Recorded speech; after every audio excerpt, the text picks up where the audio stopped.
Hennessy Williams. What's up, man? Wagwan. Oh, Wagwan, brother. not much, man. I'm Haitian, so when you do that, the only thing I know how to respond with is nothing, man. Nothing. That's how Haitians and Jamaicans they talk to each other. Sakafet. Oh, you Haitian? No. Oh, okay. I just know a lot of Haitians. You just know a lot of Haitians. Yeah. What's Sakafet? Yeah. That's for any Haitians that you got in your audience. Yeah. Kafet. Just out here. Nothing's going on. Working for the white man. Just trying to make the white man happy. Out here dancing. I'm trying to get off. So that's why. That's all that's going on for me. They say you gotta hit him with the umla. Is it Sakafet? You hit him with the umla.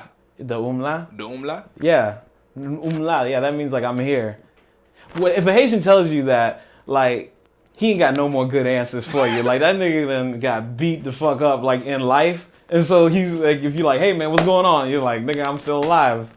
Ain't shit else. All I got is breath. That's all I got left.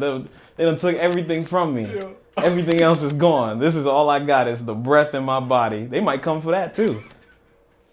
Don't tell nobody you saw me. That's Haitians. So I gotta come up with a better one. No, that's the perfect way to just talk to Haitians in general. Is to just, if they talk to you and they give you some stuff, you got to match that energy. Because the Haitian's going to come up to you like, hey, man, what's going on? This shit's bad out here. And then you got to be like, yup, sure is. This is all I got. This is breath in my body. Bro, that's interesting you said you was Haitian. I can't name too many Haitian comedians. There's a couple down here. I know these guys like Plus Pierre, Success Junior. You got the Haitian Husbands. They got the whole thing going on. They're like the biggest group around probably as far as like Haitians go because they travel. They go all around the country and stuff. But there's a couple of Haitian comics. But it's one of those things that's like starting to happen slowly. Haitians are coming out. Yeah. So how was it growing up Haitian in South Florida? Was it any challenges and tribulations? Well, like South Florida is where like all the beatings happen and then they spread out from there across the country for Haitians. Because when Haitians first came in here, when I was a kid, when you first got in here, you was getting your ass whooped for being Haitian. Like that was straight up. Like dudes would ask you questions like trying to test. They'd be like, hey, what's up, man? You Haitian, bro? Be like, yeah, what's good? They'd be like, I'm gonna whoop your ass, bro. Like that's how this shit would flip. So then, thankfully Haitians started murdering people. That shit got top 6, Zoe Pound came out, started murdering everybody.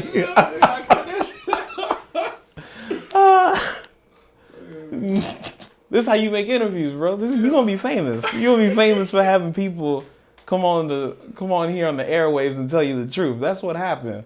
A couple dudes fucked a couple Haitian girls. They had some griot, got murdered, and they was like, you know what, Haitian's cool. And then everything happened. That's how you get Kodak Black. Kodak Black is that generation of niggas that started just wilding out here and be like, I don't give a fuck if I'm Haitian. I'll light your ass up. I want some griot and a hoe. And so everybody just chilled out. And I'm the product and I'm the beneficiary of that. So now I'm cooling it. But people say that, like, I hear a lot of people say, oh, when we was kids, we used to get beat up. But I feel like everywhere I've been, I have never met a Haitian by himself. Yeah. You see what I'm saying? Mm. So every time I hear that, I was like, I don't remember that history. So all my friends, they be like, yeah, when we was kids, I was like, nigga, I was a kid with you. You didn't. Was it really like that bad? Here's how it was. Like, it was that bad. Like, we felt the pain of the one kid. So there's like 5 of us standing in a line, and then they got one kid, whoop his ass, and we like, oh, this shit is bad, man. This shit crazy. We all in danger. So then you carried that with you because you'd be like, I might be next. I might be walking around about to catch it too. You know what I'm saying? So that's how we felt about it. So not every Haitian got their ass beat, but every Haitian saw a Haitian get their ass beat. And that's how we like came with that mentality. And then, again, the murders. That's really... That's what it comes back to. The murders. The great equalizer. You know what I'm saying? The murders. You could always count on a gangster from your culture to come through and fix everything. That's what happened with the white folks. When the Irish came over, they got fucked with, and then murders. Italians, mob, Cubans, murders. Same shit. Yeah, everything. Everybody saw Scarface and was like, you know what? Whatever. That's when they made that law where you step foot on the beach, you a citizen now, because they saw Scarface. They was like, just let him in. Fuck it. They can't do no worse than what's already going on. Nah, man. These niggas are chopping each other up with chainsaws and shit. Nah. That's great. I always thought every time I met somebody else from Palm Beach and they were Haitian, they all seemed to know each other. I'm like, is it like one Haitian church in Palm Beach County? There's like 3 churches.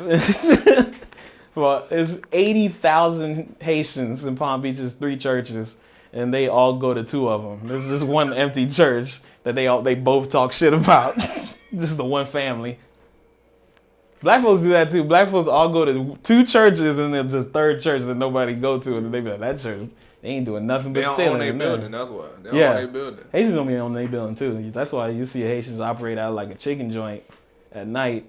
Like my parents, they used to like run the church, so they would just rent out from all these churches. So like we would wait till the Spanish church be out, and then they would go in and then have their church service, and it would just be a little thing. And then one day you pray and you cross your fingers, and hopefully you get a building one day in a plaza, and then you straight. In a van.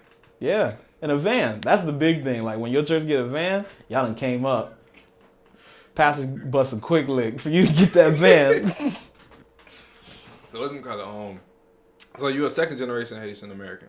You're a Haitian American. Yeah, I'm Haitian American. Like my parents are old as shit. Okay. They had me when they was old. Like my brother and my sister are much older than me. So they came over here when my brother and sister was like 12, they came over here, 11, 12 years old. My parents had me over here. So like I got to see kind of both what it's like to have like parents who just came to Haiti and then have older siblings who were like already kind of in it. So you kind of see from both worlds. Do you see a difference between your older siblings and yourself as far as... Yeah, they look at me, my siblings look at me like just typical American. They look at me like I'm just an American who don't even know what's going on, who need to wake up and shit. Like, yeah, I'm not woke to my siblings. My siblings don't think I'm woke because I'm just over here I want to do comedy and shit. And they're like, comedy, nigga, you need a job. This shit is real out here. So I grew up in North Miami, right? Mm-hmm. And in North Miami, everybody's Haitian. Yeah. So like when they would call me a Yank, and I didn't understand like what they were saying, and it used to come off derogatory to me. So yeah, it was. Yeah. It was. I didn't like it. You ain't like it. I ain't like it. Yeah, they would. I think you getting called Yank because they just need something. Like they need something they can do. Like you know what I mean? Because a bunch of black kids and you just like a small Haitian group, that's a problem. But if it's like a good amount of Haitians, they got rocks and shit, they gonna be okay. So that's why they'll just say whatever. But that was just like the word for black people. Like it wasn't even like a derogatory. After a while, it didn't even become derogatory no more. It just became like, yeah, that's him. He's a non-Haitian. That's just their way of saying non-Haitian. Like I said earlier too, my father, he's Nigerian, right? So my father's Nigerian, and I grew up in North Miami, and like he was best friends with all of the Haitian men that lived in our community. I always tell people all the time, like Nigerian and Haitian must be the same thing. Like it's very similar. You ever seen that meme that says like things like Haitian parents say like McDonald's like McDonald's or whatever? Mm-hmm. It's the same thing. Like I could read it and hear my father's voice. Like it's the same. That's that immigrant. It's the immigrant story. You know what I mean? Like a Nigerian dude understands what a Haitian dude is talking about, where he's like, I'm in a land that isn't my land and I'm just trying to deal with everything as it happens. So, and English is not my first language either. So that's that connection. That's why you'll see a lot of times Africans and stuff can get along with people from the Caribbean and all that, and there might be a little bit bigger of a divide between like Africans and African Americans versus like people from the Caribbean, because they both immigrants. They understand that immigrant shit. So going into comedy, did you face kind of like any difficulties being Haitian, or being down here kind of was like a good thing because everybody's kind of already acclimated to Haitians being around?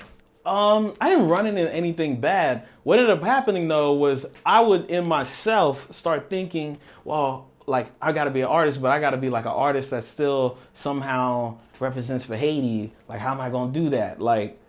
And I didn't know how to do that. So I started thinking about, well, who am I personally? I'm just like a dude who lives regular, who just happens to be Haitian too. So I get that extra shit. So even like when I'm on stage, my whole act isn't really Haitian stuff at all. But every once in a while you hear something about being Haitian because that's just a part of it. That's just like a part of my life. So I don't try to stress being Haitian in my comedy no more, just because I don't try to stress being Haitian in my own life. It's just a part of the shit that happens. Just something that comes with the territory. Yeah, just like you half Nigerian, you know what I'm saying? So you just half Nigerian.